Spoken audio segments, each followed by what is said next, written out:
말씀과 함께하는 성경 통독 해설 시간입니다. 세상의 어느 집단이든지 그 집단의 미래를 판가름할 수 있는 매우 중요한 지표가 있으니 그것은 그들이 얼마나 미래에 대한 교육에 열중하는가라는 것입니다.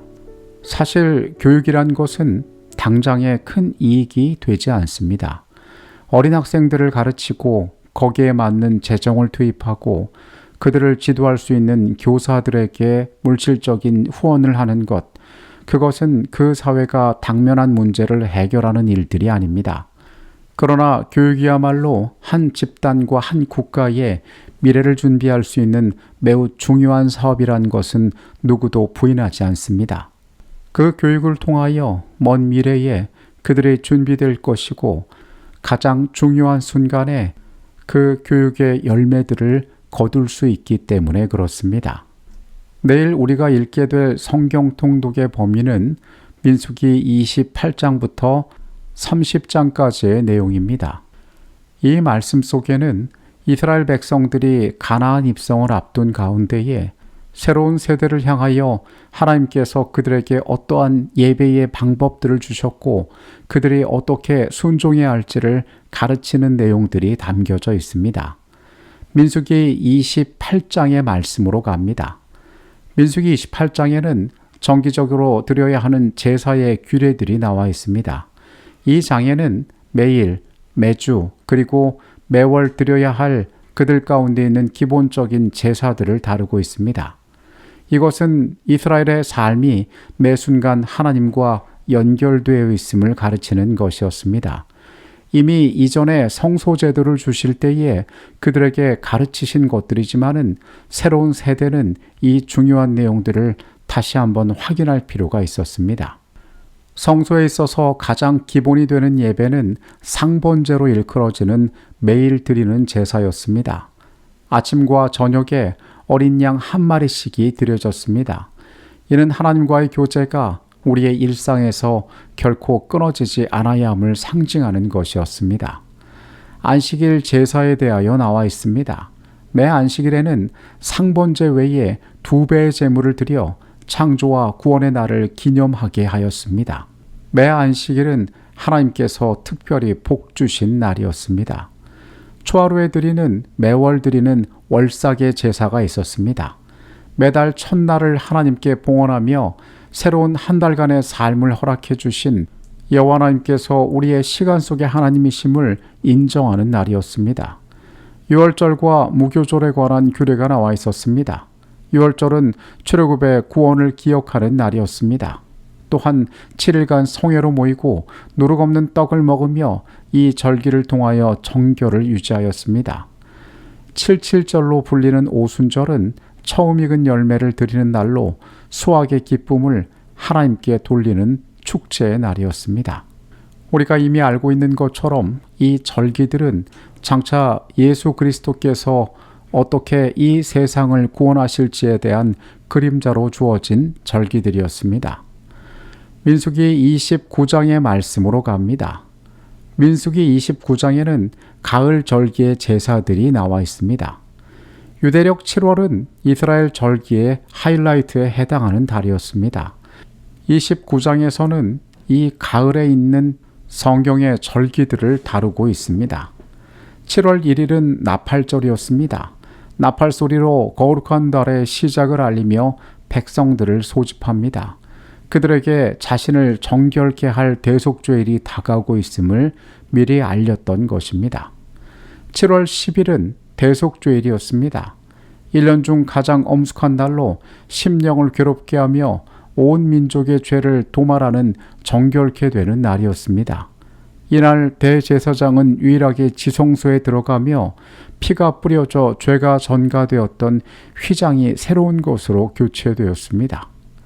7월 15일부터는 8일간 초막절이 진행되게 되었습니다. 이것은 가장 큰 축제였습니다.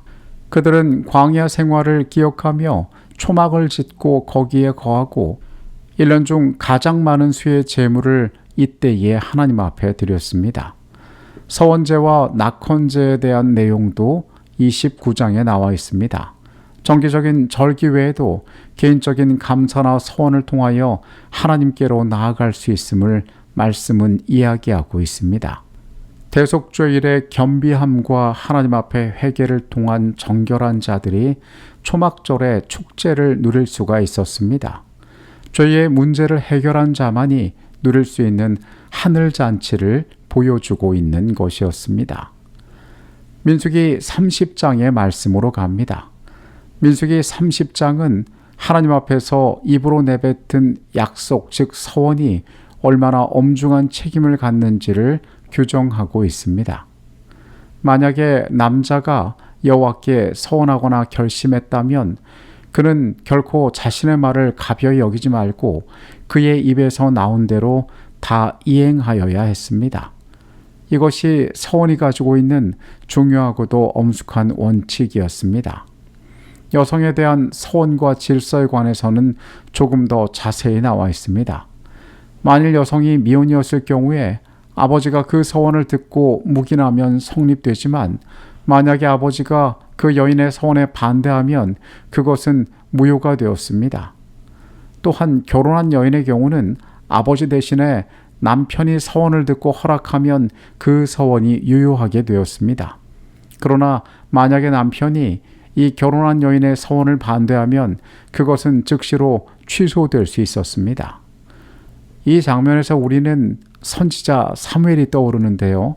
그의 어머니 한나가 서원한 것을 그의 남편 역시 기쁘게 받아들이고 거기에 동의했던 것 같습니다. 과부나 이혼녀에 대한 규례도 나와 있습니다. 이들은 자신의 서원에 대하여 전적인 책임을 스스로 져야 했으며 그렇기에 그들이 드린 서원은 반드시 성취가 되어야 했습니다. 서원은 자발적인 것이었습니다. 누구도 강요하지 않았습니다. 그러나 그것이 일단 선포되게 되면 그것은 하나님과의 계약 관계에 들어가는 것이었습니다. 하나님께서는 이 법이 가정 내의 질서를 유지하고 경솔한 서원으로 인해 가정이 파탄나는 것을 막기 위한 하나님의 배려임을 강조하고 있습니다. 이스라엘에게는 이미 주어진 법이었을지 몰라도 그것은 충분하지가 않았습니다. 그들은 반복적으로 진리를 되뇌이고 그것의 원칙을 확인해야만 했습니다. 그들이 하나님의 뜻대로 나아갈 때에, 하나님의 방법에 순종할 때에 그들은 형통할 수 있었음을 잊어서는 안 되는 것이었습니다. 우리 하나님께서는 누구보다도 우리의 삶의 행복과 평안을 원하시는 분이란 사실을 우리는 기억해야만 합니다. 그분의 다함없는 돌보심 가운데 살아가게 되시기를 바라겠습니다. 평안한 밤을 하나님께서 허락해 주시기를 원합니다. 내일 다시 만나도록 하겠습니다. 사랑이 많으신 아버지 하나님, 우리의 생애가 기억해야 할 중요한 원칙들을 우리가 알고 잊어버리지 않게 하여 주시옵소서. 삶이 쫓는 가치들이 아닌 하나님께서 나에게 허락하신 것들을 위하여 우리의 생애를 드릴 수 있는 주의 백성들 되게 하여 주시옵소서. 주의 선하신 손길 가운데 우리의 모든 것을 맡기기 원합니다.